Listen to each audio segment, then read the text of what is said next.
kauna-unahang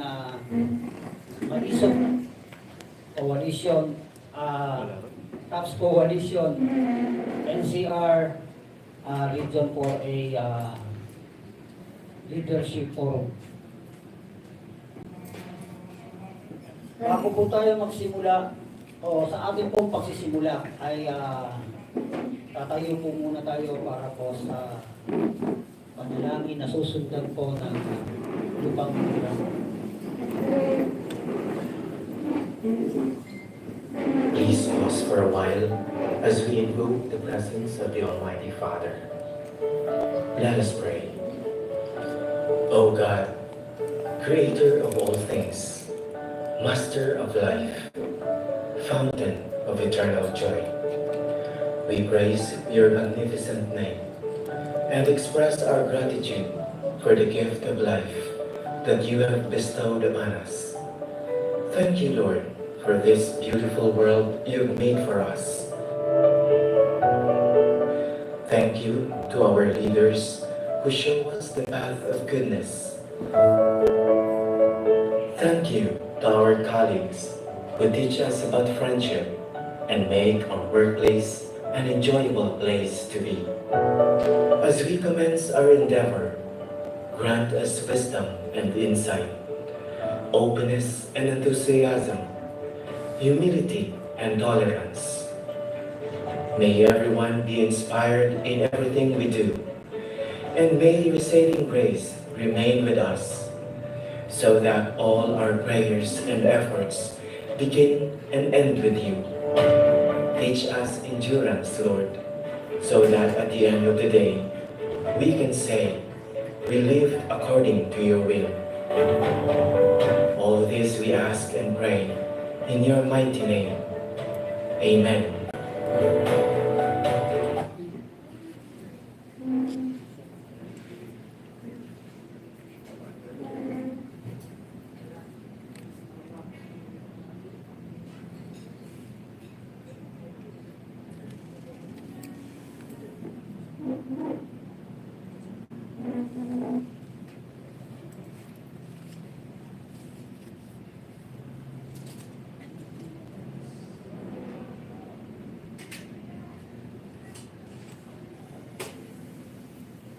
Mga kababayan, ang pagkansanaw ng Pilipinas.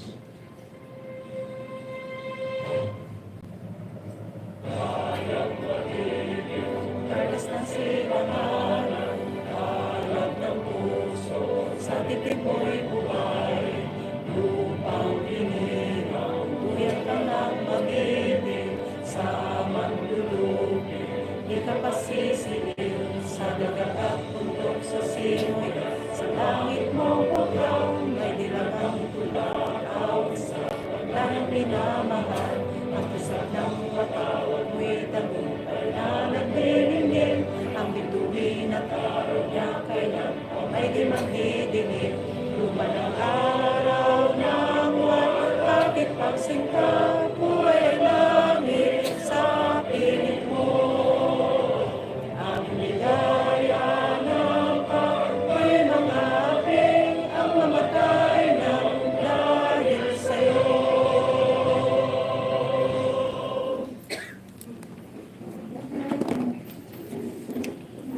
Maaari na po tayo mabuko.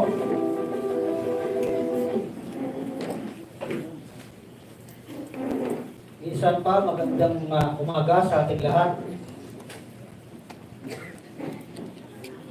Para po kilalanin muna natin yung ating mga participants na narito ngayon. Alam niyo, bigla pong matake yung ahem sa akin. Parang hindi tuloy ako makapagsalita ng maayos. Bakit kamo? Kasi panay leader po ngayon yung kaharap natin dito. Palakpakan naman po sa mga leader mga dito. Meron pong nanggaling ng Antipolo, si Jerio. Ayun, nakasama rin natin sa media. May mga taga Maynila, si Alex, si Resty. Galing ng Quezon City, si Gary Lim. Naroon siya, ang kasama niya si Kapitana Mila ng Caloocan. May taga Quezon City ulit, si Dolly. Marikina, si Josie. Caloocan, si Rex. Caloocan din, si Manny Zapata, si Asek Manny Zapata, nandito. Former Assistant Secretary ng sa Tanay naman ang galing itong si Renato Tagubaras. Yan. Tapos galing ng Binangonan si Don Don. Galing ng Taytay si Bird. At galing din ng Binangonan si Ramon.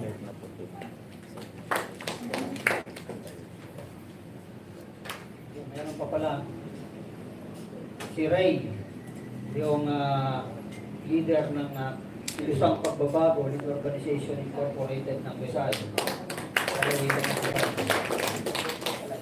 Narito din para umagapay sa atin ang ating mga kasamahang malisog na galing pa ng Central Luzon. Andito po si Bertel at si Roland at Evelyn kaya ito ng Manila. Ay, magandang umaga. Sige, may karagdagan pa. Narito si Prime na galing ng Antipolo. Ayan, si Roland nga, nagaling ng Bataan, nabanggit natin kanina. Nandito rin si Nasser Ed Francisco ng C2 dito.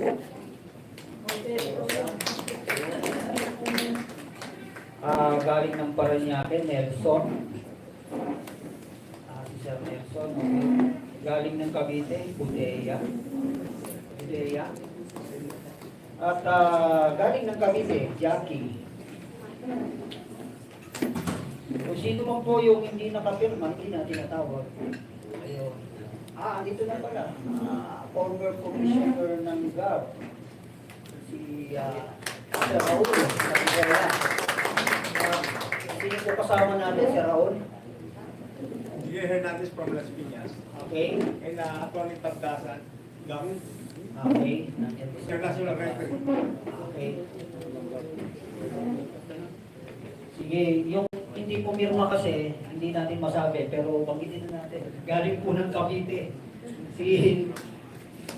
Ano pangalan mo? Eugene. Okay. Sige. Palakpakan naman natin yung ating mga kasamahan sa SNI.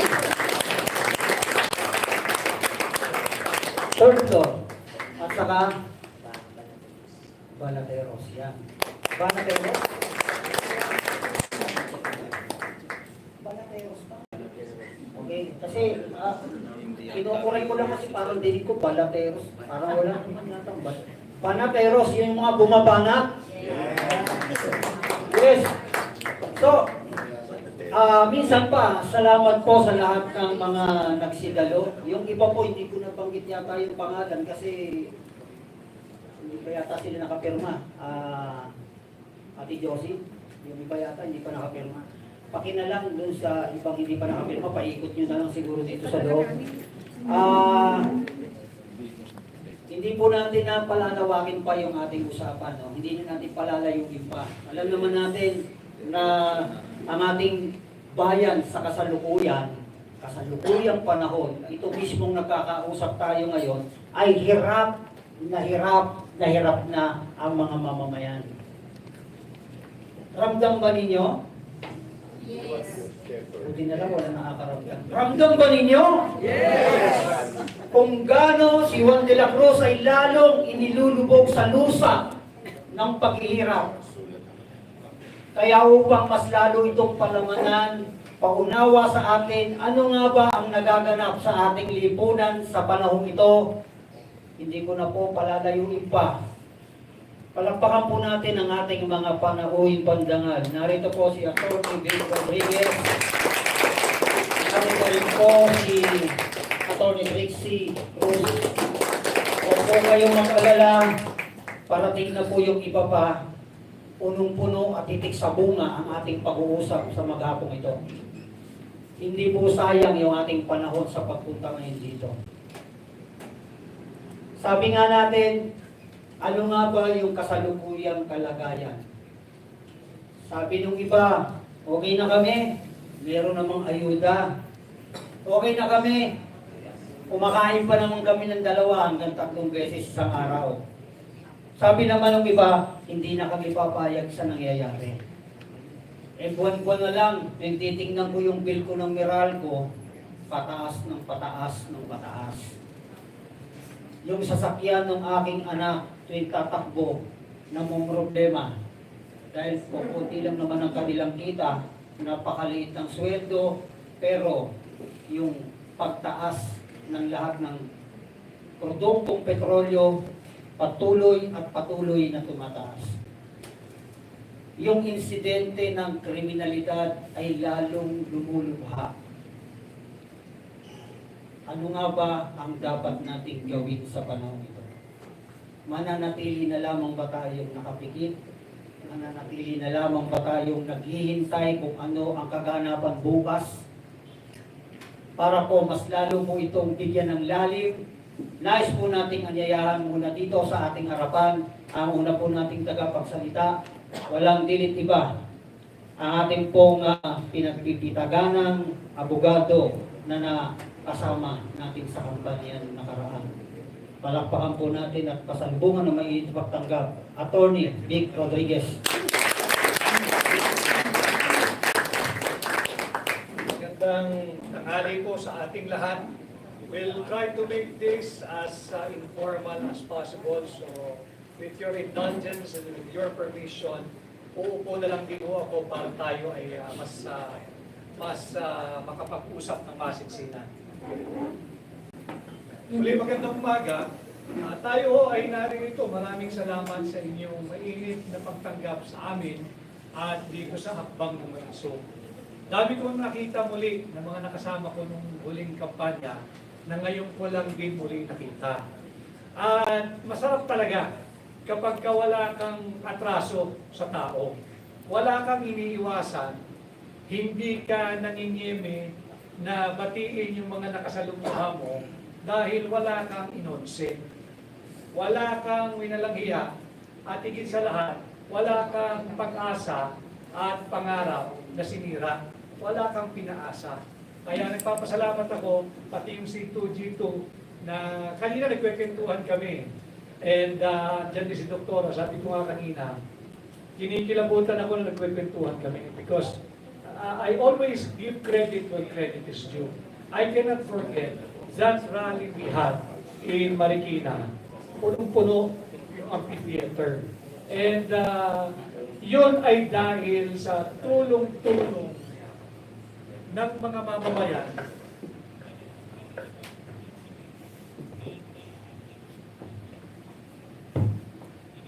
mamamayan na naniwala, nagtiwala at umasa sa liderato ni Bongbong Marcos kapag siya ay binayaan ng dakilang may kapal ng mandato para mamuno at maging pangulo ng ating bansa.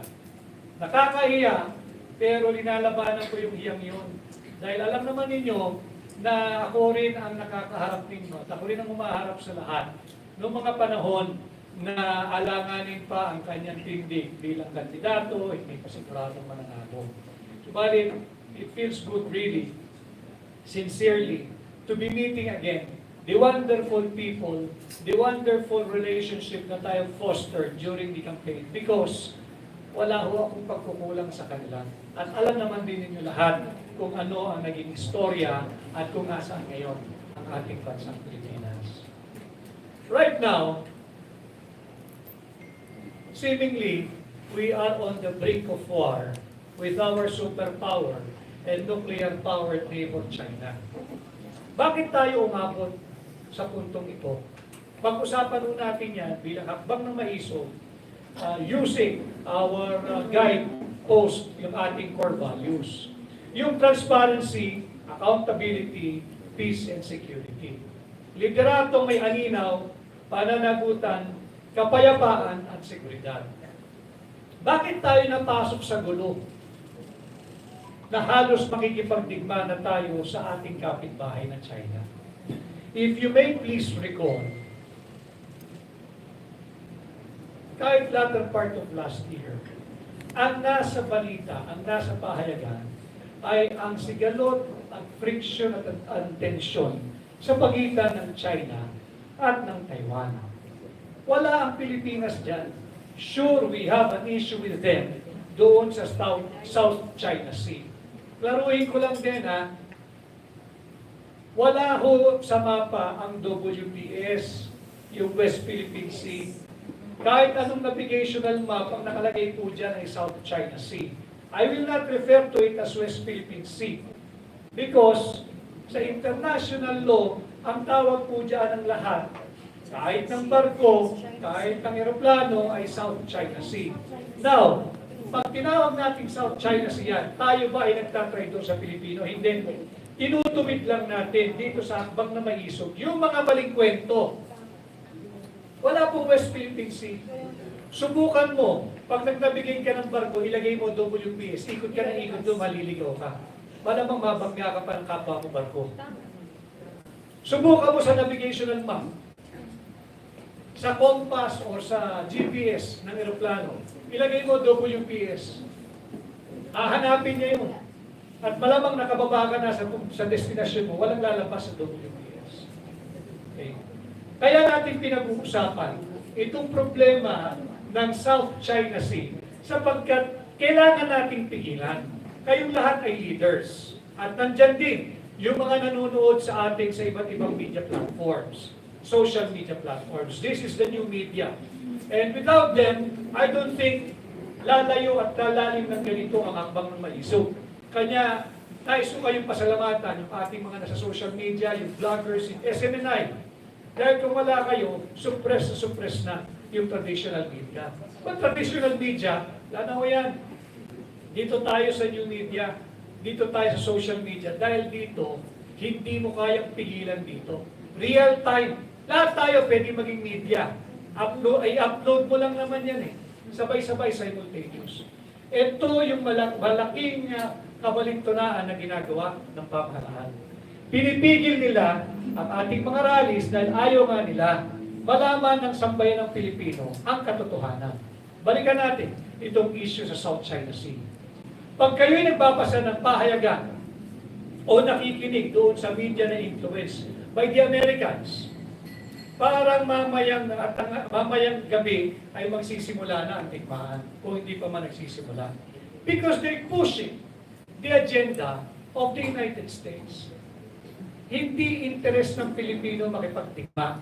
Unang-una, hindi pa tayo nakakabangon sa bangungod na dulot ng World War II 80 years ago. Mahirap pa rin tayo. Mahirap pa rin ang Pilipino. Yung nagsasabing mahirap sila noon, hanggang ngayon mahirap sila. Hindi nag-improve ang kanilang kabuhayan considering that yung World War II happened 80 years ago. And here we are today, 2024. Nag-uusap na naman tayo ng digmaan kalaban ang higante, ang superpower at nuclear arm, China. Meron ba tayong away sa China? Meron tayong hindi pagkakaunawaan pagdating sa iba't ibang claims dyan sa South China Sea. Pero mas maraming claim ang Vietnam kesa sa Pilipinas. Ang Pilipinas, I think we only have 9. Ang Vietnam, I think they have more than 20. Bakit hindi nakikipag-away ang Vietnam sa China? Ang Japan may claim. Ang Malaysia may claim. Pero walang nagtutulak ng digmaan sa mga ito. Bakit? Sapagkat yung mga leaders ng bansang nabanggit na merong claim din dyan sa South China Sea, malinaw sa kanila na ang kanilang foreign policy ay nakasentro doon sa kanilang tinatawag na national interest. Ang Pilipinas ngayon, isinusulong ang foreign policy hindi national interest ng Pilipino, kundi ang national interest ng bansang Amerikano. Wala tayong diferensya supposedly with the Americans. Mahal natin yan. Nakipagdigma sa atin yan World War II. Nakipaglaban shoulder to shoulder. Dumanak ang dugo, magkakasabay, Amerikano at Pilipino. Lumaban yan. At salamat sa kanilang tulong. Pero hindi ibig sabihin at hindi dapat mga hulugan na sunod-sunuran ang Pilipino sa Amerikano. Magagaling po tayo mga Pilipino. Kaya kahit na 80 years ago na yung World War II, kahit paano, we're still afloat somehow. Pero hindi bumubuti ang buhay. Ang bumubuti lang ang buhay ay yung mga politikong kupit sa kaban ng taong bayan. Itong nangyayari sa South China Sea, hindi natin kayang makipagtigma. Hindi natin kakayanin. At hindi dahil meron akong defeatist attitude, hindi. That is reality. I'm just being realistic. Hindi natin linyada yung gera. Makipag-usap tayo. Nasa payagan, meron daw tayong sundalo na naagrabyado at naputulan ng daliri. Talaga namang dapat kondinahin kung ano man ang ginawa ng tropa ng China, whether that is the China militia or the Chinese Coast Guard. Kung ano man yan, hindi dapat yung ginawa sapagkat pinasaktan ng Pilipino. Kaya lang kung titingnan mo natin mabuti, ano ba story ng China Sea, ng South China Sea na yan? Bakit ba nawala sa atin yung Scarborough Shoal? Ito yung isang inconvenient truth na itinatago sa atin ng Amerikano. Nawala sa atin yung Scarborough Shoal noong panahon ni Noynoy Aquino. Nung nagpadala siya ng gray ship, o yung tinatawag nating Navy ship. Yan, kahit yung pinagbibida nila na desisyon ng tribunal, sinabi na yung lugar na yan ay traditional fishing grounds na mga claimants. Sama na Taiwan, sama na Vietnam, Malaysia, Pilipinas, China. Traditional fishing ground. Meaning, panahon pa ni Mahoma, nangingisda na yung mga bansang yan dyan. So wag natin pasukan, wag natin i-militarize. Minilitarize nung panahon ni Noynoy Aquino. Nagkaroon ng estado na uto-uto ng Amerikano si dating Pangulong Noynoy Aquino. Tinatago nila ito dahil bulilyaso. Ang bayo sa kanila ng White House, sabayang pag-atras ng mga gray ship, ng Navy ship. Na ang katotohanan, hindi pa inaaprubahan ng Beijing, ng China. So inuto-uto yung ating gobyerno na nagpauto naman. Inatras yung ating Navy ship. Hindi na umalis yung China. Nawalan tayo ng bahagi ng ating teritoryo natin ng panahon ni Noynoy Aquino nang hindi tayo dumaraan sa isang digmaan. So, ito yung inconvenient truth na tinatago sa atin ng Amerikano. Sinusubo nila ngayon tayo sa bingit ng digmaan. Interes ba natin ito? Hindi, interes ng Amerikano ito. They want to remain the world, they want to remain the only influence dito sa Indo-Pacific region. Natatakot sila sa China. Gusto nilang mapanatili ang kanilang impluwensya dito sa bahagi na ito ng mundo.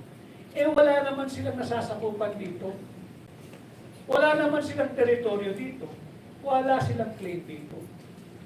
Dapat tayo, ang isinusulong natin, yung daan ng diplomasya. Makipag-usap tayo. Yung nangyari sa ating sundalo na naputulon ng daliri, talaga naman, then we have to condemn that. Kaya lang, bakit tayo umabot sa ganun? Tayo ba ang prinubok o tayo ang nagpo-provoke? Dapat mag-inahon tayo. Pag-aralan natin mabuti, huwag natin sundin yung naratibo ng Amerikano. Maniwala ho kayo, pagka sumiklap ang digmaan between China and the Philippines, hindi tayo tutulong ng Amerikano. Bibigyan tayo ng armas niya, pero bahala kayo sa buhay. Have we not learned sa mga ginawa nilang ganyan at sa mga sinira at ginulo nilang bansa? Naririnig ko yung Ukraine. Bigay sila ng bigay ng armas. Nauubos na nga, mahigit kalahating milyong Ukrainians na ang namamatay. Huwag na natin pag-usapan yung edad. Ang daming bata na ang namatay. At marami pa ang mamamatay. Yan ba ang gusto natin mangyari sa Pilipinas? Handa ba tayo makipagdigma at mamatayan ng milyon-milyong Pilipino? Yung sundalong na disgrasya, ginagamit lang silang laruan. Ginagamit lang silang phone ng nagpapagamit na administrasyon sa mga Amerikano.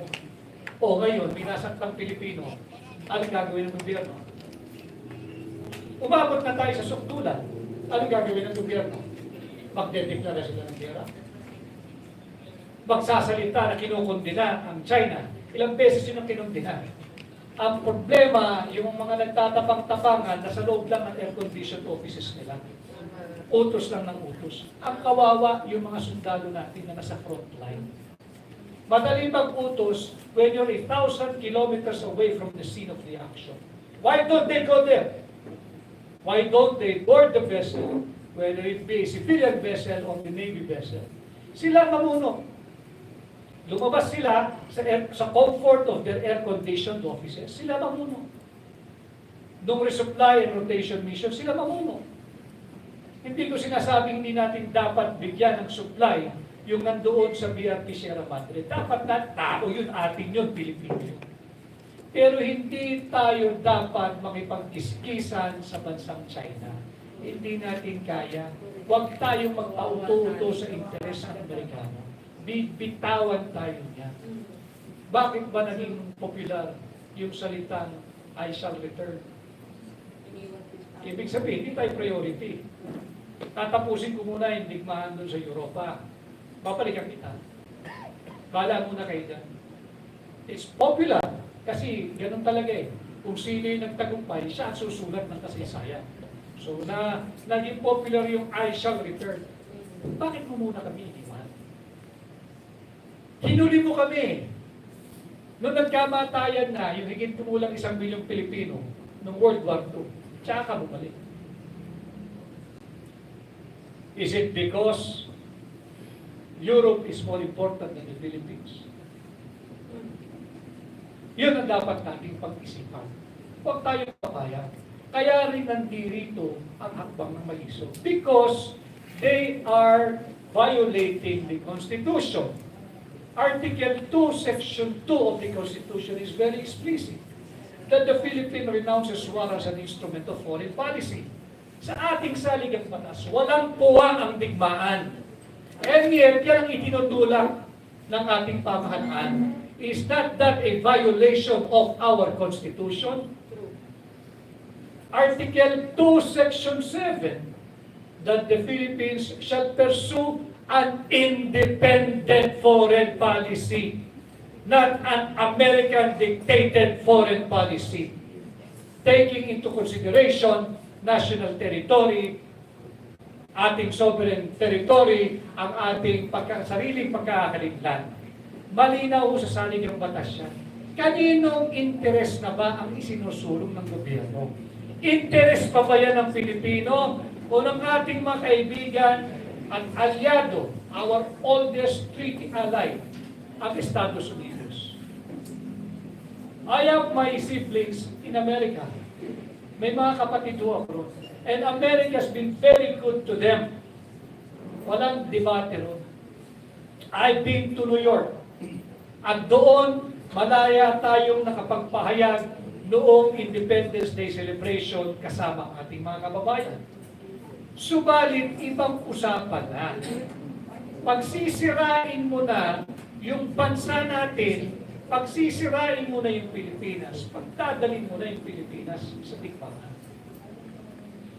Maraming mamamatay, hindi tayo handa. Ngayon, yung mga ayaw pakinggan yung ating panawagan na no to war, bakit hindi sila mauna? At sila yung nandoon sa frontline. Kesa yung mga kaawa-awa natin sundalo, ang nagagamit, baka mamatay pa yan, ang napuputulan ng daliri. Of course, iba rin naman ang disiplina ng sundalo. Susunod lang yan. Bawal magsalita yan, bawal magreklamo. But still, you cannot play and you do not toy around with the lives of any Filipino. Huwag nating paglaruan. Hindi tayo handa. Imagine ninyo yung Ukraine. Imagine din ninyo yung digmaan ng Israel at Hamas. Pag dumating yung panahon na pinipigilan ng hakbang ng maisog, itong ating no to war advocacy, mas madali nating mapigilan kung pakikinggan tayo ng pamahalaan. Mas mahirap pigilan ang isang digmaang nagsimula na. Kasi papasok na dyan yung amor. Papasok na dyan yung sinong tama't mali. Papasok na dyan yung distraction. Papasok na dyan yung mga namatayan. Mas mahirap mong awatin yun. Kaya tayong mga Pilipino ngayon dapat magbigkis-bigkis at pigilan natin na mapunta tayo doon sa direksyon ng administrasyon ni Bongbong Marcos na magkaroon ng armadong sigalot laban sa China. Hindi inosente China.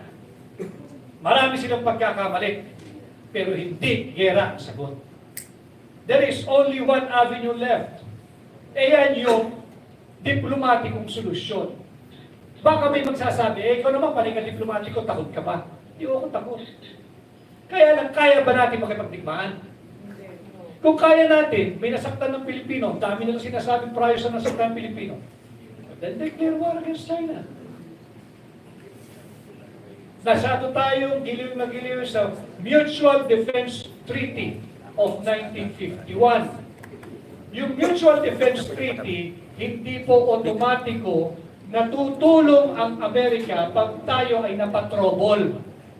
Yan ay dadaan sa kanilang kongreso. At yung kanilang kongreso magdedesisyon, should we support the Philippines and let the MDT, the 1951 Mutual Defense Treaty, take into effect and support the Philippines, send troops, send weapons, send missiles, and whatever. Hindi po automatic yun. Kaya malaking kahibangan yung sinasabi ng mga nasa pamahalaan na otomatiko o tutulong ang Amerikano. Hindi totoo yan. Ito yung ayaw nila sa hakbang ng maisog. Sapagkat ang hakbang ng maisog, minumulat ang mga kababayan natin sa totoong estado ng ating bansa.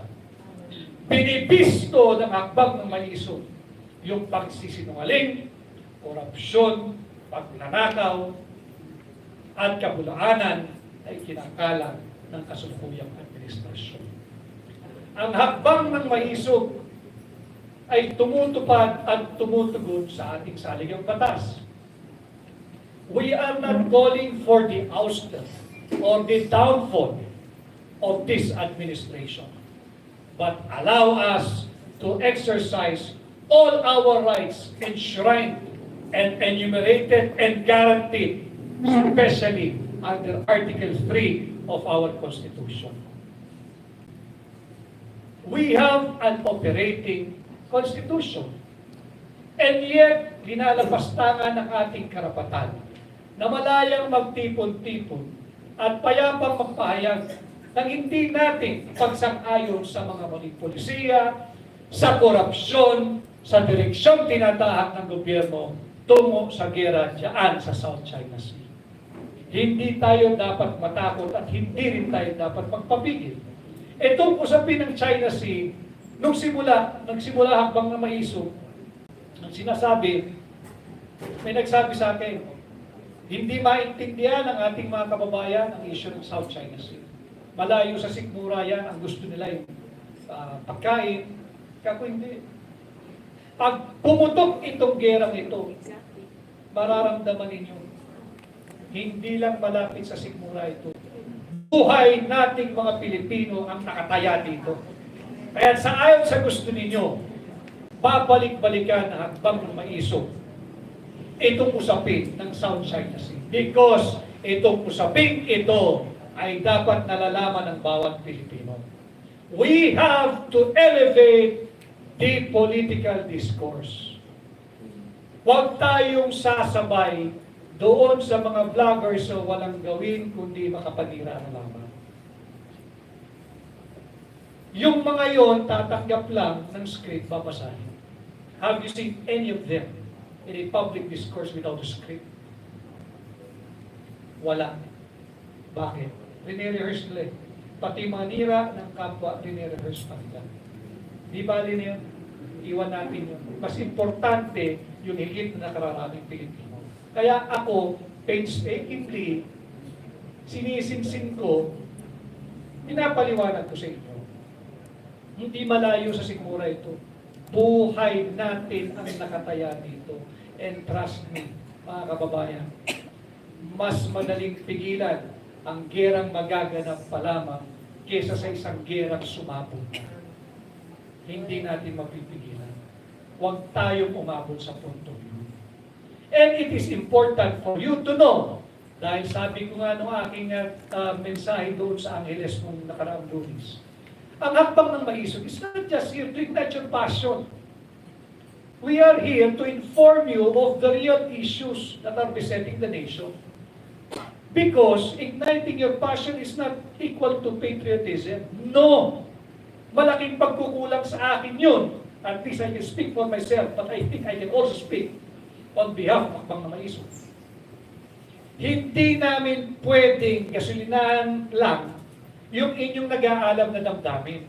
Nang hindi sinasabi sa inyo yung mga totoong issues na dapat nating harapin at kalampagin ng gobyerno. Dinalapastangan nila ang ating saligang batas. Malinaw din sa Article 13, Section 16 ng ating saligang batas. Ang karapatan, kayo, ang right ng mga tao at ng kanyang organization to an effective and reasonable participation at all levels of social, political, and economic decision-making shall not be abridged.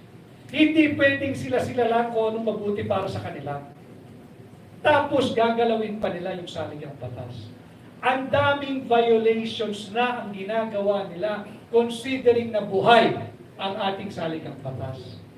Sinisikil nga yung ating karapatan. Ginigipit nga ang kanilang kritiko. Yung mga dissenter, yung tinatrato nilang political inconvenience. Sinisikil nila. Meron pa tayong konstitusyon yan. Huwag ho kayong maniwala na gagalawin lang nila yung economic provisions dahil yun daw ang dahilan kung bakit mahirap pa rin ang Pilipinas. Yan ay malaking kasinungalingan. Mahirap ang Pilipinas dahil sa korupsyon ng mga magnanakaw na politiko. Itigil ninyo ang inyong korupsyon na binubusog ninyo inyong mga bulsa. Ibalik ninyo ang pera sa kabatang bayan and implement ninyo ng tama yung kakapalanggot na pera ng Pilipino. Transparency and accountability. Hanggang ngayon, hindi nila inaharap. Yung sinisigaw natin dito sa hakbang ng maisog. Bakit ninyo tinatago sa taong bayan yung 800 billion unprogrammed funds? Nakita ko si Joey, siya nagpauso nito, hindi mo pera yan. Hindi nyo pera yan. Imagine niyo mga kababayan, yung 800 billion pesos. Gaano kahabang kalsada yan kung hindi nila ninanakaw? Yung traffic sa Metro Manila, dahil kakulangan na ng kalsada. Sinasabi may right of way issue, walang budget. Imagine ho ninyo kung ilang kilometro, ilang daang kilometro, yung 800 billion pesos na unprogrammed funds o sinasabing Presidential Pork Barrel Fund. Gaano kahaba yun? Yung 800 billion na yan, ilang tulay ang kayang buuin yan para hindi na tumatawid sa ilog o kaya sa dagat yung mga kababayan natin na malalayo yung lugar ng kanilang bayan o ng kanilang mga isla. Saan napupunta? Sa bulsa ng korap na politiko. Then again, the problem is not the Constitution. The problem is their graft and corruption. Yan ang problema noon at higit na lumalala ngayon. Huwag tayong papayag na galawin nila ang ating saligang batas. Huwag tayong maniwala na pagka ginalaw yung economic provision, yayaman na ang Pilipinas. Ito ho yung mensahe sinabi ko sa ating mga kababayan sa Hong Kong, Macau at China. Kahit sinong mga kampanya or chapter change at sasabihin, economic provisions lang ang gagawin para yumaman na ang Pilipinas. Yung mga kababayan nating OFW, ito hamon ko sa kanila. Kapag kami nagpunta ditong politiko, when I was in Hong Kong, at yan ang linya, tanongin ninyo, halimbawa magpauto kami sa iyo, congressman, or senator, or kung ano man, at sabihin namin, sige, chapter change kami, economic provision lang, para yayaman ang Pilipinas.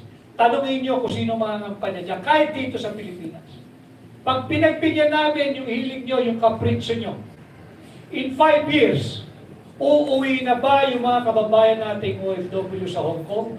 Dahil kailangan, pwede na silang bumalik dito, manatili rito, at hindi na sila magiging OFW. Pag kaya nilang sagutin yan, nang katingin sa inyong mata at sasabihin, in 5 years, pabalikin mo na yung mga OFW, hindi na kayo kinakailangan mga ibang bayan sapagkat mayaman na ang Pilipinas. Hindi nila kayo sasagutin ng oo. Dahil ito ay isa sa maraming kabalintunaang ikinakalat ng kasalukuyang administrasyon. And I'm here, hakbang na may iso, I've helped this administration come to life. Alam niyo yan. I've worked so hard. I've devoted much of my many good years of my life to bring this administration to where it is now. Kaya ako nagsasalita dahil nahihiya ako sa mga kagaya ninyo na nakaharap ko at naniwala na mayroong pagbabago pag nanalo si Bongbong Marcos. Yan ang masakit na katotohanan. Araw-araw ng buhay ko, kinakailangan kong harapin. Pero hindi ako nahihiya dahil pinilit ko. All the time that I was there, I fought for you. Pinaglaban ko yung vision na gusto natin. Kaya alam, mag-isa lang ako eh. Sabi ko nga doon sa interview ni Maharlika sa akin, nakita ko sila eh. Ang dami nila, counterflow lahat. Ang dami nila. Ang dami-dami nila. Hindi nila mahal ang Pilipino. Sarili lang nila ang interest nila. Huwag tayong kumain. Yung corruption, yung transparency, yung accountability, yung investigation sa Senado. Bakit yung pagsiserve ng warrant of arrest sa isang akusado sa Davao, kinakailangan ng 2 batalyon? Isang tao lang ang hinahanap mo. Sabihin mo ng 5, kasama yung ibang akusado. Pero itong tao ito at yung mga kasama niya, pati yung kanyang religious group, ay hindi kilalang violente. Bakit kailangan mong dalahan ng 2 batalyon? Sapagkat gusto mong magbigay ng mensahe sa lahat ng kritiko mo, ito ang aabuti mo pagka hindi ka tumigil, nakakabatikos sa mga maling polisiya ng kasalukuyang administrasyon. Pananakot yun eh. Pananakot yun. Tinatapakan nila yung ating karapatan, huwag tayong pumayag. Yung hakbang ng maisog rally, pinipigil nila. Akala ko ba linalangaw? Eh kung linalangaw, hayaan mo. Ibig sabihin, walang bisa.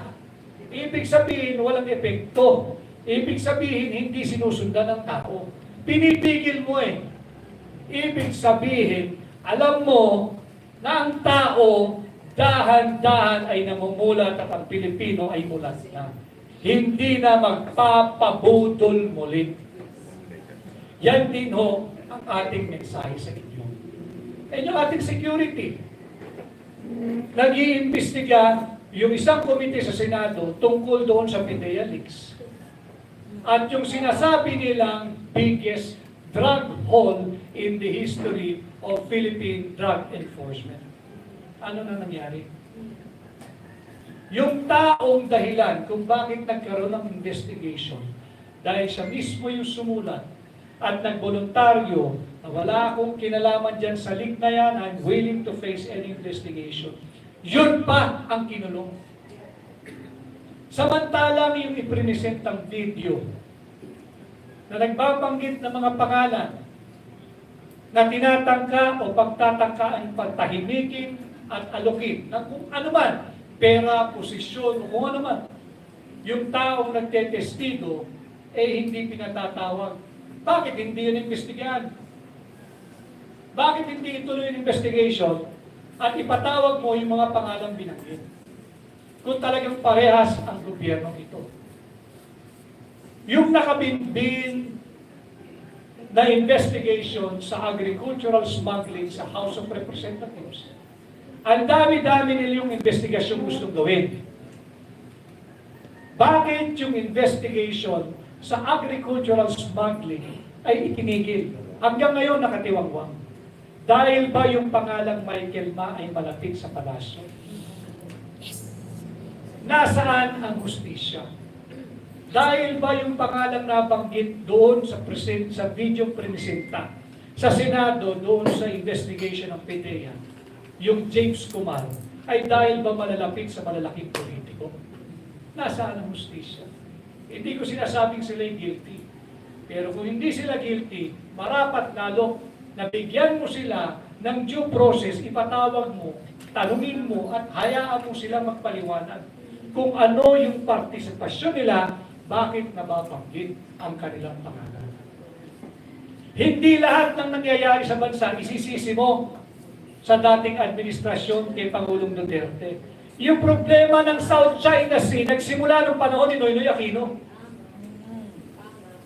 Nung nagpauto tayo diyan sa mga Amerikano. Nung sinasabing sabayang withdrawal ng ating gray ship, wala naman pala. Hindi interes ng Estados Unidos na magkaroon ng stability ang relasyon ng Pilipinas at China. Bakit? Magiging irrelevant sila in this part of the world. Natatakot silang palitan sila ng China pagdating sa impluensya dito sa sphere, dito sa bahagi ito ng mundo. Bakit hindi ninyo hayaan ang Pilipino na pumili ng kanyang sariling foreign policy? Huwag nyo kaming diktahan, hindi nyo na kami kolonya, hindi nyo kami pag-aari, at hindi nyo kami tauta-uta. At yan ang dapat na sinusunod din ng pamahalaan. And again, kita ko na yung mga iba pa magsasalita, ang pakiusap ko lang sa inyo, alam kong nakakapagod itong ginagawa natin. Kaya lang, walang magmamalasakit sa Pilipino, kundi tayo na nagsasabi, magkakasama, nagmamalasakit sa isa't isa. Yung mga kababayan natin sa ibang bansa na nakaharap ko, China, Macau, Hong Kong, New York, sa USA, at sa Japan, sila ay kaisa natin. Sila'y nalulungkot. They want to participate and be with us physically, personally. But may mga trabaho sila. Kaya nga sila naging OFW. Wala opportunity rito. Wala opportunity sa Pilipinas. Bakit naman nila hayaang ma-assign sila 2 years, 3 years, 5 years? Kahiwalay sa kanilang asawa, sa mga anak. Kung may pagkakataon dito kumita ng marangal. Kung mayroong opportunity dito magtrabaho. Sila ay kaisa natin. Sila ay kaisa natin. At yun din ang hinihingi nila. Kung sila sa ibang bansa ay nagsasalita na, tayo rin ay magsimulang magbuklod-buklod, magsalita. We are not calling for the downfall of this administration. Ang hinihingi natin, matuto kayong makinig sa boses ng soberanya. Huwag sa boses ng iilan, lalo pa ng iilang pamilya. Hindi interes ng Pilipino yung pa-champagne tayo, pa-kabyar-kabyar, pa-buffet-buffet. Ang interes lang ng Pilipino may tawid yung isang buong araw na nakakakain ng 3 beses isang araw. Mahirap pang intindihin nyo. Ang interes ng Pilipino ay mapaaral ang kanilang mga anak. Hoping that, pag napag-graduate nila yung kanilang mga anak, yung mga anak nila ay magkakatrabaho at mag-aahon sa kanila sa hirap. Yan ang interes ng Pilipino. Hindi ang digmaan sa ating kapitbahay na China. Kailangan malinaw sa ating lahat yan. ang interes ng Pilipino ay tunay na pagbabago, hindi pansamantalang aliw, dala ng ayuda, dala ng akap, dala ng suhol. Pera ng Pilipino yan. Huwag mong ipamuka sa recipient na kaya kita binibigyan ng 5,000 galing sa bulsa mo yan. Pera ng Pilipino yan. At mga kababayan, yung binibigay nilang ayuda, kakapiranggot lang yan sa 800 billion pesos na itinatago nila sa atin. Tatandaan ninyo, 800 billion pesos. 5.700 trillion ang budget natin ngayon. Next year daw ay 6.2 trillion. Magkakano na naman ang nanakawin nila? Nasa sa inyong kamay, mga kababayan, hanggang kailan yung gusto ganito estado natin. Ayaw nyo bang umunlad? Hindi lang ang inyong pamumuhay, kundi ang ating bansa. Ayaw nyo bang yumaman ang ating ekonomiya, hindi lang yung ating mga kanya-kanyang hanap buhay. Ayaw nyo ba na yung mga anak natin at yung darating pang salinlahi, mararamdaman din yung nararamdaman ng ating mga kapitbahay sa Japan, sa Hong Kong, sa Singapore, pati na sa Amerika. Ayaw ba natin yun? Ayaw ba natin yung payapa na yung ating mga lansangan? At ayaw ba natin matigil na itong drug proliferation at drug addiction? Maraming kasinungalingang ginagawa ang pamahalaan. And I think, nagsalita na rin, kahapon naglabas ng pahayag ang pangalawang Pangulo, si VP Inday Sara, at siya ay humakbang ng maisog. Ito ay leadership by example. Nagbitiw bilang Secretary ng DepEd. She made the supreme sacrifice. At siguro naman, yung merong pang dangal na natitira sa pamahalaan, gawin ninyo yung nararapat. Yung sa Senado, huwag i-terminate yung investigation. Ituloy niyo yan. Dahil gusto ng Pilipinong malaman, ano ba ang katotohanan doon sa sinasabing biggest drug haul in the history of drug enforcement of our country. Nasaan na yung driver? Nasaan na yung Canadian? Sasabihin niyo hindi namin pwedeng banggitin ng detalye sapagkat may karapatan sila. Eh si Kibuloy, wala palang karapatan. Hindi ako lawyer ni Pastor Kibuloy. Pero ginagamit ko lang sa kanila yung argumentong ginagamit nila pagka sila'y nagkukumplit. Hindi pwedeng banggitin yung pangalan, hindi pwedeng ipakita yung mukha. Nung driver ng van na merong ilang bilyong droga yung nahuli raw sa Batangas, pati yung Canadian na nahuli, hindi pwedeng bigay yung identity, hindi pwedeng ibigay yung mukha. So si Pastor Kibuloy walang karapatan. Si J.M. Morales, yung dating PDEA agent, walang karapatan yun. Kinulong pa ninyo. Mas mataas ang karapatan nun kaysa doon sa sinasabing actress na kasama doon sa larawan. Eh meron tayong tinititigan, meron tayong tinitingnan lang. Nasaan ang hustisya ron? Panahon na para mamulat. And again, we will do this painstakingly. Tsatsagayin natin para mamulat kayo. Itong hakbang ng maisip, hindi ho para kay PRR dito. Hindi ito para sa akin. Hindi ito para kay Tony Trixie, hindi ito para kay Tony Glencio, hindi ito para kay Dr. Lorraine, hindi ito para kay Harry Roque. Ito ay para sa ating bansa, para sa ating mga kabataan, yung darating pang salinlahi. Let's say no to war, let's push for peace.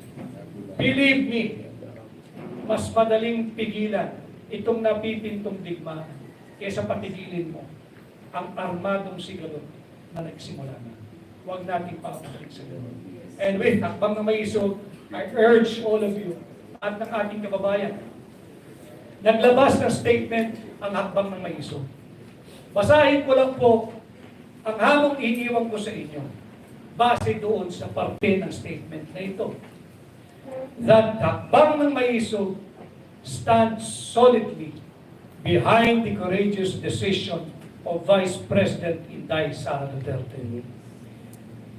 The time has come for all equally patriotic and peace-loving Filipinos to make a stand now and save our country from the morally bankrupt Marcos administration. Maraming salamat at magandang araw po.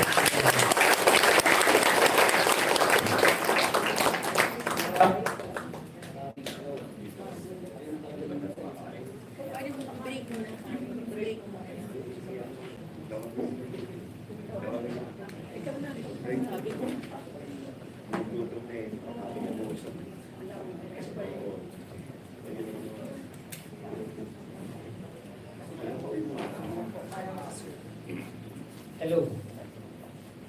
Ayan, maraming salamat, Atty. Vic. Sabi nga ni Atty. Vic kanina, pera mo ba yan? Pera nga ba nila yan? Nakakatikim naman tayo ng mumu eh, okay na ba sa inyo yun? Okay ba sa inyo yung binibigyan kayo ng ayuda na nakakaperanggot? Pagkatapos napakalaki ng kapalit? Okay na ba sa atin yun? Salamat sa isang sumagot. Gusto ko. Okay na ba sa atin yun? Hindi! Yun oh, may sumagot na. Eh sa harap ng napakaraming issue na ito, ang dami-dami ng binanggit ni Atty. Vic, siguro naman, unti-unti na namumulat yung mga mata natin. Unti-unti na nabubukas yung mga tainga natin. Hindi na natin muna pansamantala, no? Sabi kasi, dalawa-dalawa yung sinasabing request. Yung isa, baka pwedeng agara mag-open forum na. Yung isa naman ay pakainin na tayo. Pwede bang mag-request sa inyo? Buksan muna natin yung hapag para doon sa open forum, sa press con, bago po tayo mag-open forum at habang kumakain tayo. Okay lang po ba yun? Sasabay natin sa open forum yung ating pagkain. Okay lang ba yun? Kaya pang tiisin? Total, nagkapi naman yata tayo kanina. Anyway, bago po tayo pumunta doon sa ating sinasabing press conference, ina-acknowledge po muna natin. Sabi ko sa inyo, marami tayong battery of speakers sa araw na ito.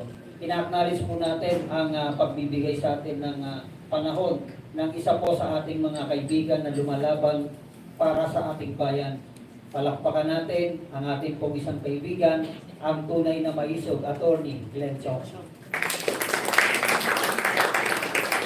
At hindi po ito natatapos ang bilang ng ating mga tagapagsalita. Narito rin po ang isang magiting. Sabi kanina ni Atty. Vic, nakulong. Ito po nakulong para sa bayan.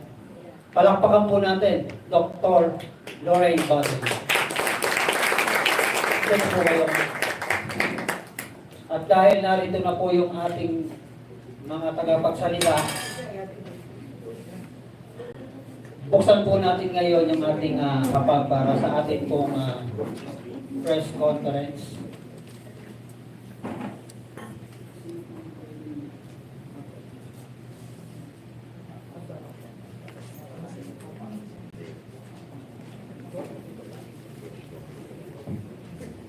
Magandang hapon.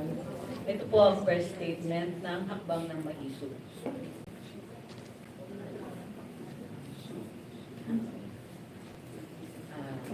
At 2:21 p.m. June 19, 2024, Vice President Sara Duterte has ceased to be part of the official family of the administration of President Ferdinand Marcos Jr. She personally went to Malacanang to tender her resignation as Secretary of the Department of Education and as Vice Chairperson of the NDF-LCAP effective July 19, 2024.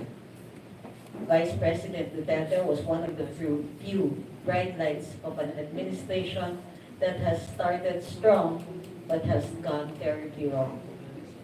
At the time of her resignation, she got the highest approval rating in all the credible surveys, while the Department of Education, which she headed until her resignation, was the most trusted and best performing agency under the Marcos administration. On top of this, This is the runaway leader. She's the runaway leader in all the surveys for the most preferred candidate in the 2028 presidential elections. As it turned out, this sort of became her undoing in an administration where excellence is an exception. She was hailed to court over confidential and intelligence discretionary funds, threatened with impeachment in Congress, included belatedly in the charges before the International Criminal Court, and questioned by the Commission on Audit. What makes it painful and regrettable is that the baseless accusations against her were all initiated and sustained by allies of President Marcos. All the while, the Filipino people suffer from the worsening economy, deteriorating peace and order, unchecked graft and corruption, government incompetence, and real and present danger of war. Instead of addressing these pressing concerns, the Marcos administration has resorted to massive payouts that further drain already badly depleted government coffers. Alarmed and concerned, former President Rodrigo Duterte was forced to come out of retirement to address these pressing issues, including the President's drug problem, and more importantly, to denounce the bogus People's Initiative, which is nothing but a shameless scheme to change the Constitution, not just to guarantee the lifting and extension of term limits, but to perpetuate the ruling family's grip on the presidency. This led to the birth of the Hakbang ng Maisog, a timely step in the Filipino people's struggle for transparency, accountability, peace, and security. After the opening salvo in Davao City, the Marcos administration scrambled to meet the challenge. Instead of shaping up, it resorted to suppression of the people's rights to free expression and seek redress of grievances. Abusing the powers and resources at its disposal, the Marcos administration denied application for rallies in Bustos, Bulacan, Dumaguete City, Tacloban City. Davao del Norte Governor Edwin Hubahib and Cebu City Mayor Michael Rama were suspended after allowing rallies in Tagum City and Cebu City respectively. The Marcos administration, however, showed its worst in Tacloban City, the stronghold of Speaker Ferdinand Martin Romualdez and hometown of the mother of President Marcos.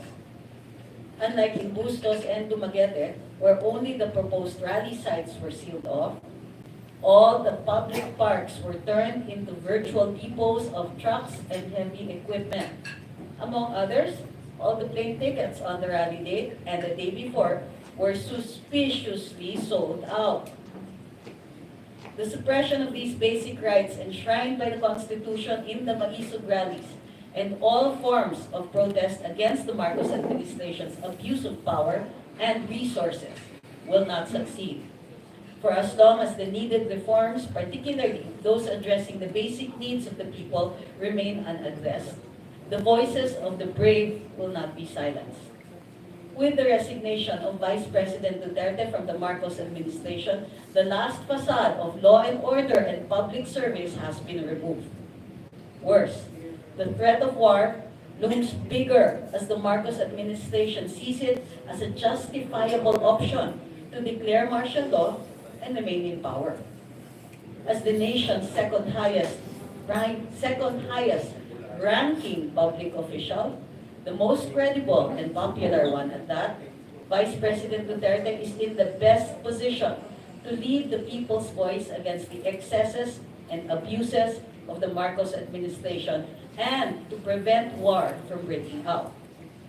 In line with this, the Hakbang ng Maisog Coalition for Transparency, Accountability, Peace, and Security, therefore, extends this invitation to Vice President Duterte to take over the helm in this historic and heroic struggle at this crucial juncture of our nation's history. We stand solidly behind the courageous decision of Vice President Sara. The time has come for all equally patriotic and peace-loving Filipinos to make a stand and save our country from the morally bankrupt Marcos administration. No to Chacha, no to martial law, no to war. Transparency, accountability, peace and security now. Defend the flag. Mabuhay si Vice President Inday.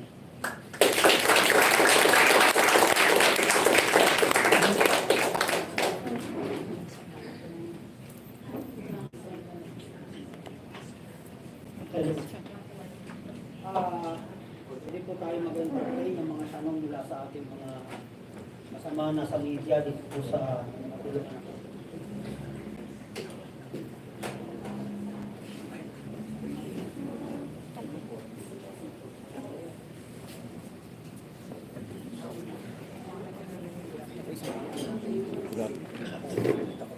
Good afternoon. Good afternoon.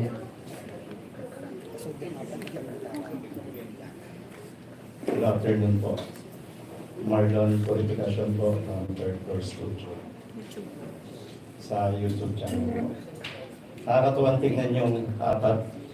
Hindi ko alam kung ilan dito magiging senador o ilan dito ibabalik ko.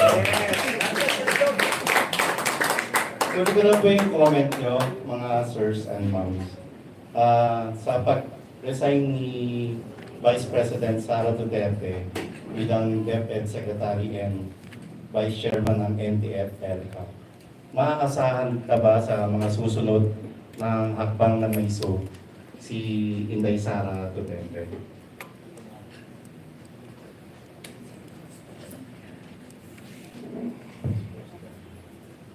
I think, Marlon, you just have to refer to the press statement of the Hakbang Mangiso.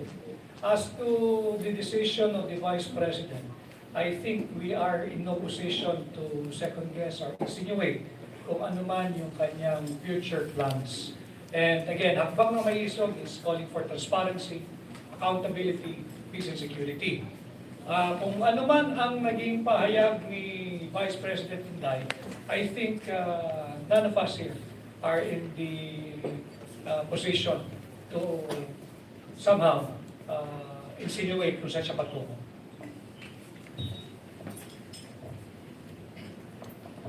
In addition po doon sa sinabi ni Attorney Vic Rodriguez, I'll be very frank. This incumbent, the one sitting in Malacanang, is not legitimately elected. I stand by my accusations na minanipula nila yung election system. Therefore, yung pag-alis ni Vice President Sara Duterte is the right move because for me, I don't want her, yung legitimacy ng kanyang election will give also a semblance of legitimacy dito sa kay Marcos. I maintain Marcos manipulated his election results. That's what I that's what I want to talk about after. Amen.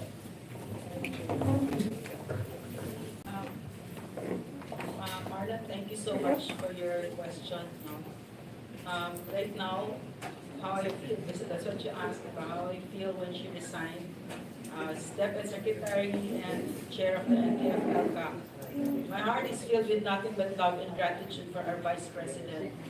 Because in this administration, she was a beacon of light. Puro kadiliman ang nakita natin.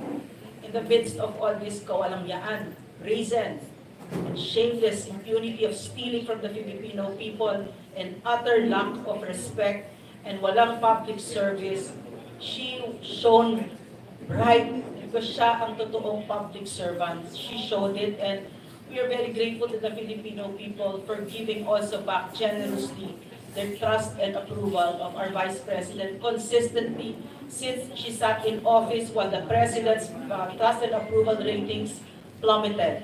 So right now, this is all I really feel. Love and gratitude that we had her as a DepEd Secretary, most especially because nag-co-vice chair siya ng ELCA. No? So isang public servant na napakaliwanag kung saan siya nakatayo pagdating sa CPP, NPA, NDF, hindi siya nag-waiver, walang politika-politika, at sinubukang bahiran ang kanyang dangal ng katiwalian daw, pero hindi dumidikit talaga kasi hindi siya magnanakaw katulad nila. So ako yung nagpapasalamat lang na meron tayong ganong klaseng Vice President at a time of turmoil and darkness in our country's chapter right now. So that's it. Thank you.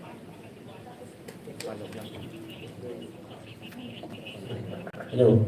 Okay, thank you very much po. Bago po i-proceed po ulit yung question, may I invite the regional conveners for NCR, Mr. Ricky Soto and Sir Manny Sakanda. So next po, from third floor. Follow up. Nung nakaraang hakbang ng Maisog, kinall out ni Mayor Baste, si Senator Bongo. May ganitong klaseng sentimiento rin ba ang mga convener ng hakbang ng Maisog?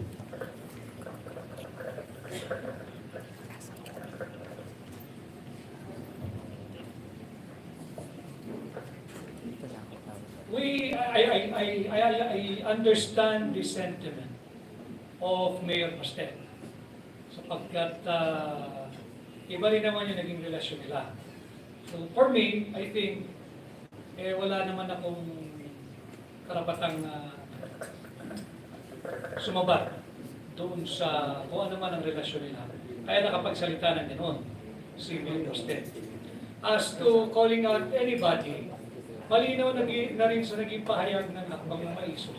Ngayon ang panahon na lahat tayo ay manindigan at malaman kung ano ang ating paninindigan sa napakaraming issues na bumabagabag sa ating bansa. So, it's a voluntary thing for any patriotic Filipino to do. Ipahayag mo kung nasaang panig ka ba. Ikaw ba'y nasa panig ng sambayanang Pilipino o nandoon ka lang sa panig na convenient sa self-interest? Yun lang naman ang choice natin. So, ito'y panahon ng bawat Pilipino na tumindig at manindigan at sumama doon sa panig ng higit na nakararaming Pilipino. Po, another follow-up question po from third floor studio. Good afternoon po. As mentioned kanina by Attorney Vin Rodriguez, no, this year we have more than 5 trillion budget. And next year they're asking for more. The question is there really a way for us to stop them from asking for more? Kasi, so ano Wala, ang Pangulo ang nagsicertify ng kanyang proposed budget. Base na rin niya sa DBCC, yung konsultasyon nila, base na rin doon sa figures na pinifeed ng mga revenue agencies ng government, kung meron pa tayong sapat na pagkukunan. But kagaya nga ng yung taon ngayon, yung 5.7 trillion budget, higit kakalahati nun ay utang. Whether foreign or domestically sourced loan po yung higit kumulang kalahati doon. Yung 5.7 trillion. Kung nangutang ka na ng mga 2.5 trillion doon sa budget natin kasalukuyan ngayon, more or less mangungutang ka rin na higit kumulang ganung amount of 3 trillion just to satisfy yung budget mo for next year. Ang masakit nga doon, utang ka na nga ng utang, nakuha mo pang magtago ng 800 billion na unprogrammed funds. Yun, panluloko yun. Dahil yung 800 billion na yun, inutang din yun. At yun ay babayaran nyo, babayaran ko, babayaran natin. Kung wala ka na ng pera, simple na home economics and budgeting tayo. Kung ang isang ulo ng pamilya ay kumikita ng 100 piso, isang buwan, prudent ba ng financial management ng isang pamilya kung ang kita mo ay 100 piso lang, ang ginagastos ng pamilya mo ay 150 pesos? Saan mo kukunin yung 50 pesos? Hindi uutangin mo rin yun. Yung nagpautang sa'yo, whether yan ay individual, or kooperatiba, or bangko, whether formal or informal lending institution, hihingi sa'yo ng interest yan. Mababaon ka lang ng mababaon. Kaya nga babalik tayo doon sa matagal na kasabihan na ng mga Pilipino. kapag maiksi ang kumot, matututan yung mga malutod. Tama. Thank Po, you. thank you very much, Attorney Vic. Excuse me, Frederick. Yung tanong po sa ating mga police, if we can stop them from asking for more, I think they're going to increase by about 600 billion pesos. Not 600 billion, kasi 5.7 to 6.3. Yung budget po natin, nagsisimula po yan sa National Expenditure Program. Ang National Expenditure Program, ang nag-draft po niyan ay ang Executive Department. So, ang DBM, yes, ang DBM ang nag-draft niyan. So, kung gusto nilang magnakaw, doon na ipapasok nila doon pa lang sa National Expenditure Program. So, kung alin sila, alin pondo ang gusto nilang nakawin. So, nakalatag na yan. The National Expenditure Program, ganito yan kakapal. Tapos ipapasa yan doon sa House of Representatives. Doon naman sila Tambayuda, si Tambalusos namimigay ng ayuda, si Tambayuda, ibang racket naman din doon sa kanila, yung mga realignments, yung mga insertions. So, ibang kopit din yun. So, we cannot stop them at this time kung hihingi sila ng mas mataas na budget, mas maraming nanakawin.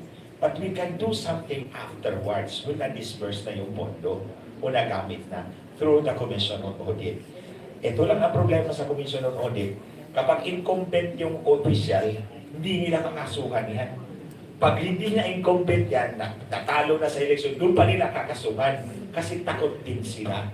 That's the political structure ng ating bansa. So it behooves upon us, active participation ng taong bayan, in-call out natin yung kuha ko, nakikita natin yun. And then itong discussions na ito, palabas natin sa publiko to exert public pressure sa kanila. Itong mga ginagawa natin, these are steps in the right direction. So magkaisa po tayo. Yun lang po. Thank you. Thank you, Again, Attorney. so, For that one last okay. Para sa akin, yung tanong ni Pam, no, ang naririnig ko na tanong doon, kasi nakita natin napakalaking kapangyarihan ng Pangulong ito, diba? At nakita din natin, doon sa 2 taon na yun, na hindi siya pwedeng pagkatiwalaan, na nagkamali tayo sa pagbigay ng tiwala. Siguro bulag at pipi ka na lang kung hindi mo pa, kung bulag na bulag ka na lang siguro kung hindi mo nakita kung gaano kagagarapal kung magnakaw itong mga ito. No, so, ang nakikita kong sagot dito na actually tanong din, ay pwede pa bang pagkatiwalaan ito? Diba? Ganun ba tayong tao? Ganun ba tayong taong bayan? Napapayag pa tayo dito? Magbabago ba ito si Bongbong Marcos na bigla na lang magkakaroon sila ng hiya sa Pilipino? Eh pinakita na nga nila, wala silang kapasidad mahiya sa Pilipino. Diba? So sa tingin mo, dahil nag-resign si VP, mapupuno sila ng kahihiyan bigla? Hindi, we cannot ask these people to be what they're not. And they're not public servants. What they are thieves. Mga magnanakaw, itong mga ito. Hindi sila mga public servants, napakababa ng tingin sa mahihirap. Walang respeto. Ang tingin nila sa mahihirap, bigyan mo lang ng ayuda, tapunan mo lang ng ayuda dyan, at susunod na yan kahit saan. Galing ako sa mahirap na pamilya. No, at nakaahon kami dahil may mga scholarships na binigyan kami ng dignidad. Hindi ninakaw sa amin ang dignidad at respeto namin. Pero itong gobyernong ito, walang puso sa mahihirap at walang respeto. So, kasi bakit? Kasi wala naman silang alam eh. Tama si PRRD, wala silang alam. Hindi nila alam paano gumawa ng mga eskwela, paano mag-build ng infrastructures at yung economic infrastructures, yung foreign policy na maayos, na nakita natin sa former president at sa vice president, excellent executives. Walang kakayanan si Bongbong Marcos. So papatagalin pa ba ito? Ang sagot ko dito, hindi na. Hindi kilala ni Bongbong Marcos ang Pilipino. Akala niya papayag tayo habang tuloy-tuloy na binapalahura nila tayo. So, depende sa atin kung ano yung sagot dyan. Thank po, you. Attorney Ray. Attorney Trixie. I agree with the premise. May mga problema ako dun sa budget. Number one, parang first time na ginagastos natin yung hindi pa nakukolekta. Kasi that's what unprogrammed funds are. Normally, gagawan mo ng budget yan, yung pera na nasa treasury na. So, bilang yan, gagawan mo yung budget niya. Kaya nga, kahit kami nung first few months na gumagawa kami ng budget for the next year, talagang sinabihan kami, walang pera. So, ang sikip ng mga budget ng bawat department, pero wala at any point na nagsabi na pwede niyong gamitin yung on-program funds. Ngayon lang po nangyari yun. Kung ordinaryong mamamayan ka, or ordinaryong kawani ka ng gobyerno, andun ka sa isang ahensya, gagastos ka para sa proyekto, pero hindi naka-certify na funds available, either wala kang proyekto o COA ka. So, pero dito, on a national scale, bilyon ang ginagastos, pwede nilang gawin all of a sudden. Number one.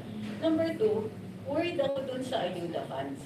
Kasi walang development eh. Walang mga proyekto na magsusulong sa ating national interest. Walang bagong kalye na gawa ng ayuda funds na yon. Walang suporta sa industriya. At pinaka-significant sa lahat, walang suporta sa agrikultura. Ang nakakainis dyan, in-announce pa ng kalihim ng agrikultura na 2 billion lang ang kailangan para ayusin ang supply and logistics system. Paumpisahan man lang. Ilan ang nilaan natin para sa ayuda? 500 billion. Kukurot ka na lang ng 2 billion, maaayos natin yung pagkain natin. Pero, nilalapit tayo sa giyera, di pa natin kayang pakainin sarili natin, nagbibigay tayo ng ayuda na hindi magre-resulta ng negosyo, trabaho, hindi maaangat ang kahirapan, walang bagong school buildings, walang internet na maayos, di ba? Hindi nagdudulot ng panibagong mga trabaho. So, ang problema ko sa budget na ito, hindi lang yung hinihingi sila more, pero humihingi sila more for the detriment of the country. Can I really add something lang? Sa sinabi ni Attorney Fix.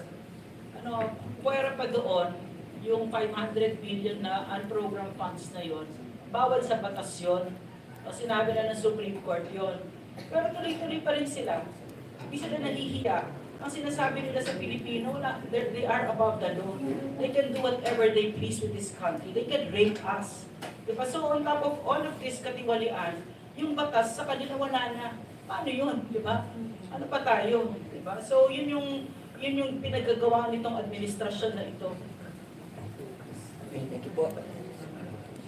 Thank you po sa ating mga resource persons. So, siguro po, po sa press conference, we will give our press 3 more questions. Yun pong mga leaders natin ay mamaya po after the lunch, we will give you enough time para po makapagtanong sa ating mga resource persons. So, our next question from Ms. Jerry. Magandang umaga po, Attorney Dr. Rain, Attorney Glenn, Attorney JC, and Attorney Vic, to everyone who's here. Gusto ko lang po sanang itanong, what can you say about, kung matatandaan po natin, before this movement started, PRRD spoke about the, yung mga kasama po ni Inday Sara who are raising the issue on confidential fund. And he said na kung korupsyon ang pag-uusapan natin dito, ang legislature, kayo ang pinaka-corrupt na institusyon. And they are not following the auditing standard that we know. So, ang pera natin, ginagastos nila in a way na pinipirmahan lang nila ang certification at walang resibo. I would just like to ask ating mga maisog heroes dito, what can you say about this?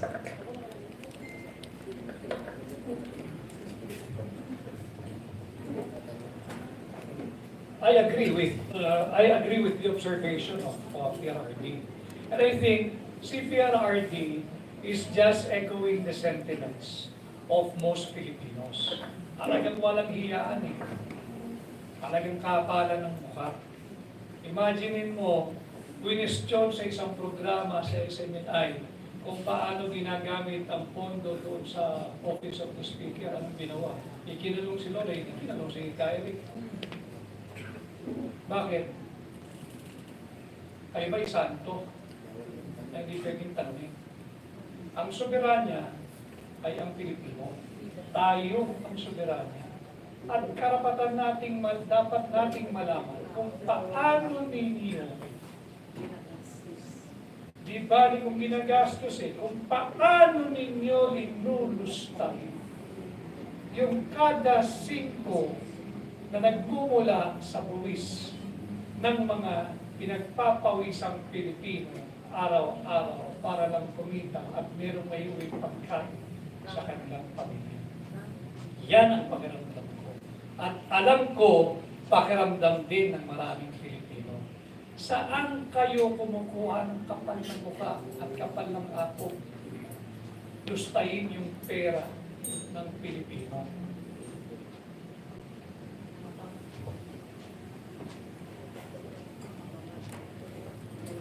When I was congressman, wala pong ganong liquidation by certification. I mean, liquidation by certification, di ba yung pera bibigay sa'yo, tapos pipirma ka na lang ng certification.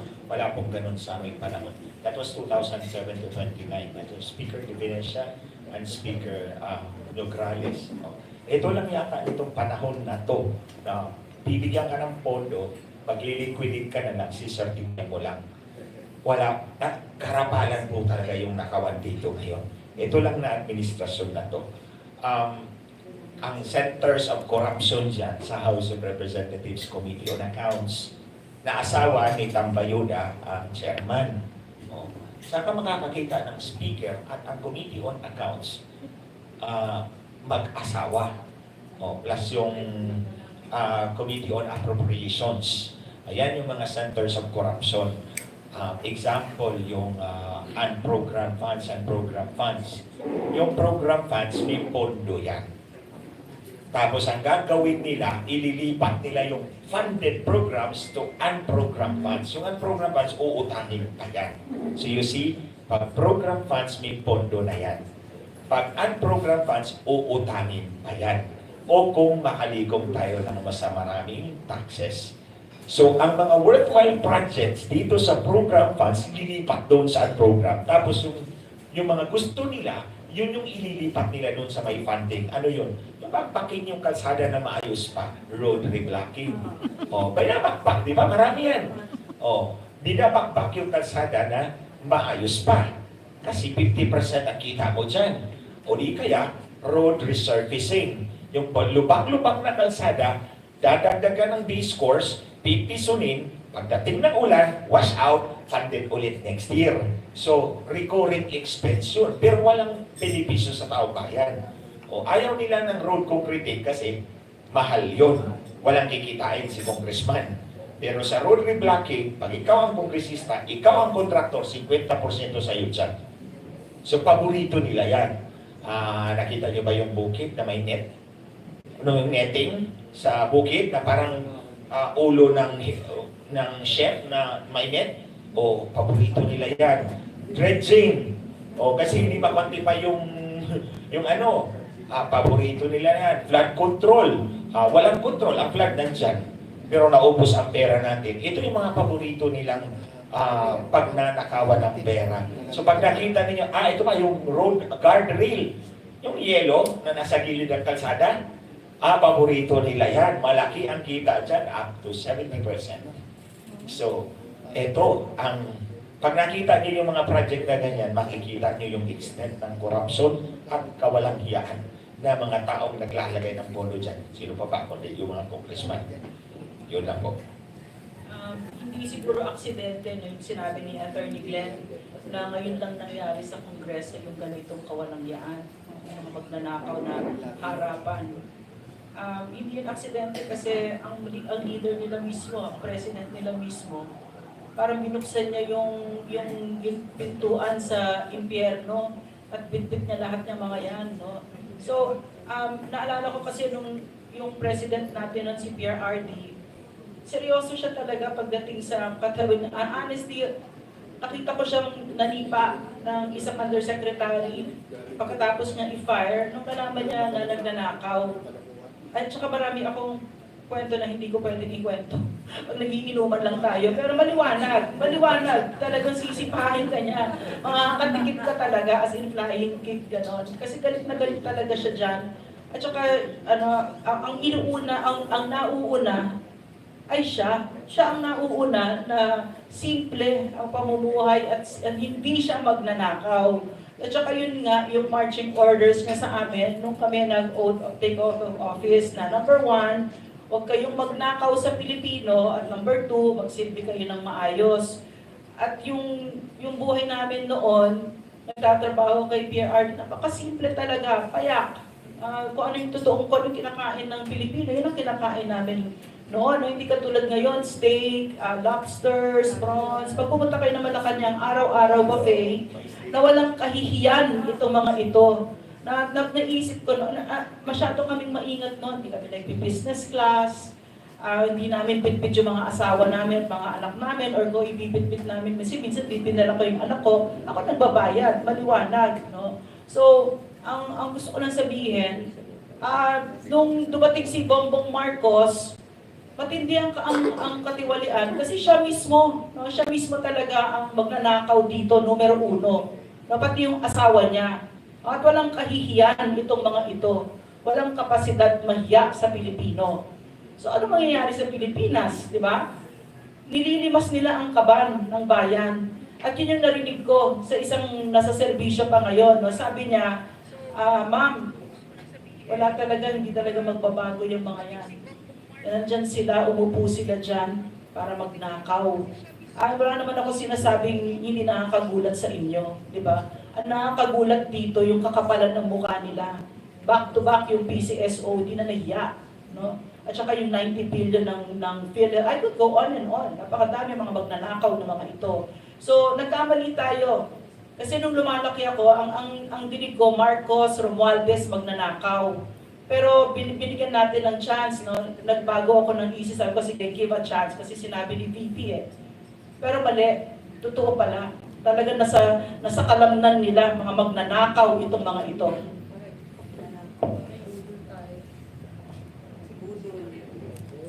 Kung di ang nagkakamali, yung liquidation na yan, established ng 2011 through a joint resolution. Hindi siya joint, pero nag-usap ang Kongreso at saka Senado na ganito magiging liquidation nila. Nakatarget ito dun sa individual budgets for offices ng bawat kongresista at saka bawat senador. Hindi ko na alam kung magkano ngayon. Pero dahil predictable yung amount every month, meron silang budget for that, predictable yung, for example, yung MOOE nila, predictable yung magiging sweldo ng bawat staff kasi merong formula yan na you have X number of employees, may mga ranko yan, so napipredict yan. Kaya as a matter of saving time, bis na magpapadala ng resibo for lahat ng gastos, kada opisina na halos pare-pareho naman buwan-buwan, ginawa nila yung resolution na yun. And the problem rin is that in the absence ng mga resibo na yon, pwede ka mag-host employees. So lahat ng mga empleyado mo, pwede mong ilagay pangalan ng mga anak mo, ikaw ang kukuha. Pero sa totoo lang, small time pa yan. Although natutuwa ako na napagtuunan niya ng pansin, ang talagang issue dyan, yung sa discretionary travel, ganyan. So, ang bawat kongresista, hindi yan makaka-travel kung walang travel authority galing sa speaker. Tapos, kung ubus na yung allocation mo for travel kada buwan, pwede kang humingi. At syempre, kung sino yung malapit sa kusina, yun po ang mabibiyayaan. So, it becomes a form of patronage. Patronage. Kailangan sip-sip ka para makatravel ka. Para yung pondo mo, kung kulang yung kada buwan mo, kasi pare-pareho naman kayo kongresista o pare-pareho sa mga senador, mas malaki kung ikaw ay may vacuum cleaner, kumbaga. So, pagkatapos nun, anong nangyayari dito? Magkakaroon kayo ngayon ng homogeneous Congress. Lalo-lalo na paggarapalan talaga yung amount na nilalaan nila na discretionary. Okay, travel. Diba? Kasi, kailangan lumapit ng kongresista, hawak ka ngayon sa liig ng speaker. Kaya nakikita natin, halos walang oposisyon sa Kongreso ngayon. Bunga ito nung discretionary na yan. So dapat, bukod sa dun sa tinitignan natin yung certification, yung liquidation by certification, ay nagtatanong din tayo. Ang lakas din naman ng loob nila magtanong dun sa confidential funds ni BP, pwede magtanong din tayo. Diba? Kamusta naman po ang travel? Kamusta naman po ang discretionary? Meron din po kayong confidential at mayroon din po silang intel. O sabihin na natin, hindi natin pwede tanongin yun sa intel. Tanungin naman natin yung iba. Uy, teka, yung confidential, kahit generic na explanation, saan po ninyo ginamit yan? Well, saan po kayo nag-travel? Sumama po ba kayo sa lahat ng travel ng Pangulo? Anong pondo ginamit po ninyo? Meron po ba kayo, ang presidente ba ang naggasto sa inyo? O Congress ang gumasto sa inyo? O meron sa inyong may ibang mga connection sa ibang mga ahensya na nagdi-dispense ng pondo? O baka nanalo kayo sa loto? Hindi natin alam. So, yun yung ano. So, in addition to dun sa certification, liquidation by certification, I think we have to ask dito sa mga discretionary nila. Meron na ako meron akong information na doon sa House of Representatives, kapag mabigat yung panukalang batas, binabayaran sila ng 1 million kada boto. Kapag hindi masyadong mabigat, 500 o mahalaga, 500,000 per vote. So isa pa yan na dapat natin bantayan, hindi po yan nangyari sa panahon namin. Pero ngayon, doon sila nagpipila sa opisina ng asawa. Pero naman po, last na, meron kasi akong gustong basahin. Marami nagpapadala sa akin ng mga messages. Ito yung isa sa mga message galing sa ordinaryong mamamayan. Sabi niya sa akin, with former President Duterte, di ko po naramdaman ang hirap. Right now, napuputulan na kami ng kuryente, delayed ang payment ko sa bills at nagkukulang na po ang pambili ng food. Yung mga buhaya sa kongreso na yan, imbis na pumunta dito sa mga kababayan natin, sa mga napakalalaki nilang mga tiyan dyan na pupunta yun. We have to make that connection. We have to really make that connection. Naghihirap ang taong bayan kasi itong mga kongresista, mga magnanakaw. No? So, that connection is very clear. That has to be very clear. And it has to go all the way up to Malacanang.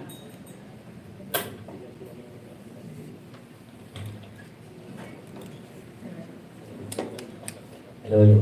Sir, napakaswerte po ng press conference and leaders forum na ito dahil masyadong malaman at mainit po na yung mga ibinibigay sa ating mga impormasyon. Pero siguro po para mapagbigyan natin iba pang media, ay bibigay po natin yung huling katanungan kay Master Judea ng Manateros para po sa ating press conference. Salamat, Chairman Rodel. Magandang hapon po sa inyo lahat, mga maisog. And of course, yes,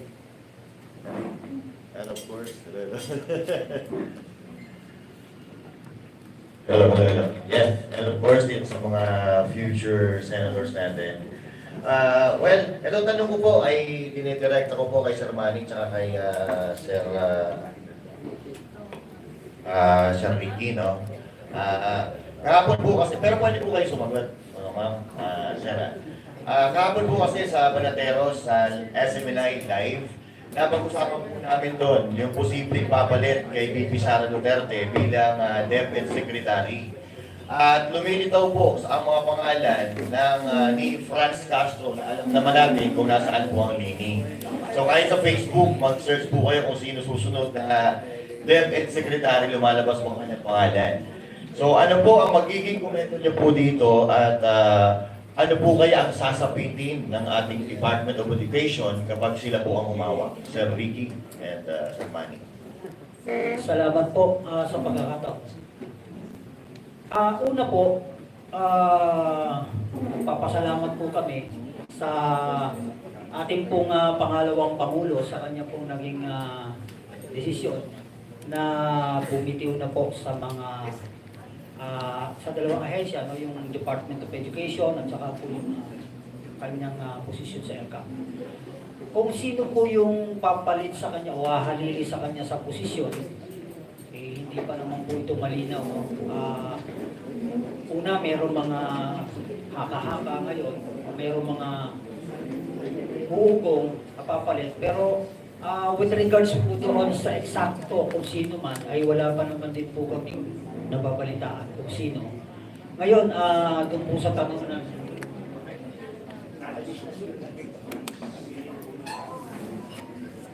yung pong binanggit na pangalan, Franz Castro po. Franz Castro. Sa Kabayan Ewan ko, sa Makabayan Black yata ito, kung di ako nagkakamali. Makabayan Black. Nandiyan pa naman po talaga yung Makabayan Black. Nandiyan pa sila sa Kongreso. At nasan ba sila kapag nagpapalit ng Pangulo? Kadalasan kapag nagpapalit ng Pangulo, yung mga nasa Makabayan Black, sa naalala ko, nakikita ko na kagad yan sa lansangan. Nagbibigay na kagad sila ng kanilang mga tindig sa mga maiinit na isyu ng lipunan. Pero sa kasalukuyang panahon, wala yata, tahimik yata sila. Mukhang masaya na sila doon sa kanilang kinalalagyan ngayon sa Kongreso, sapagkat kabahagi na sila nung struktura na kung saan ay binabanggit kanina ng ating mga kasama na nakikinabang doon sa ginawang struktura ngayon na namamasasa sa kaban ng bayan. Ano? So, panawagan sa kanila to sa mga nasa Makabayan lang. Ibulat niyo yung mga mata niyo sa nangyayari sa kasalukuyan sa ating bansa. Huwag kayong magpauto, no? Huwag kayong magpauto sa kung sino man na nagbubulong at nagdidikta sa inyo. Mulat nyo ang inyong mga mata at tingnan ninyo yung tunay na sitwasyon ngayon sa kasalukuyan ng ating bayan. Para masabi natin kung kayo man ay karapat-dapat.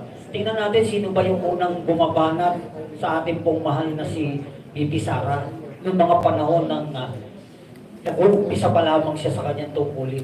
Hindi ba itong mga talunan ng mga nasa Makabayan lang na tumakbo sa Senado ang unang-unang kumakyaw-kyaw na dapat daw mag-resign si Bibi Sara? Di na nahiya itong mga tao ito. Sana kapag nagsasalita itong mga nasa Makabayan lang, ay nakatapak pa yung paa nila sa lupa at nararamdaman pa nila kung ano yung nangyayari sa kanilang kapaligiran. Nahamon ko po yung mga nasa Makabayan lang. Itapak nyo muna yung paa ninyo sa lupa bago po kayo magsalita.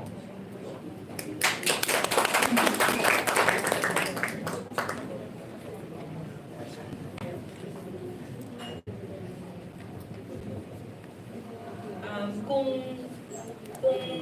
magiging DepEd Secretary si Franz Castro na isang operatiba ng CPP, NPA, NTF, para ka nagpapasok ng ano yung tinatawag sa English na fox in the hen house. So, kasi ang number one na ginagawa ng mga yan ay mag-recruit ng mga anak natin. At yan ang pinaka-target ng CPP, NPA, NDF, ang mga anak natin. So, kaya tayo grateful nung si Vice President ay DepEd Secretary at NTF LCAC Co-Vice Chair kasi maliwanag siya kung ano ang CPP, NPA, NDF at mas mahalaga kung ano yung proteksyon at depensa na kailangan para sa mga anak natin, para yung mga buitre na yan, kasama din yung mga ibang problema na katulad ng drugs, etc., ay mapoprotektahan ang mga anak natin. So nakikisa ako kay Sir Ricky na kasi sila, mahilig sila magsabi, di ba, na para sa bayan sila, etc. Opinion na si mga tuta na kayo ni Marcos. Mga tuta pa rin kayo ng mga kano, di ba? Ano nangyari sa mga pinagsasabi ninyo? So, I guess yun lang, no? Kung si Franz Castro ay maging DepEd Secretary, siguro nababagay siya kasi palpak na palpak ang Marcos administration at siguradong papalpak siya at ang ating mga teachers at ang mga estudyante ay nakakaawa. Not that I think this president cares about it.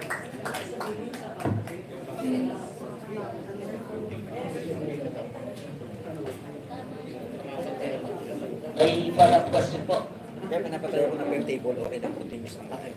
So, may follow-up question po ulit kay Master Jidea.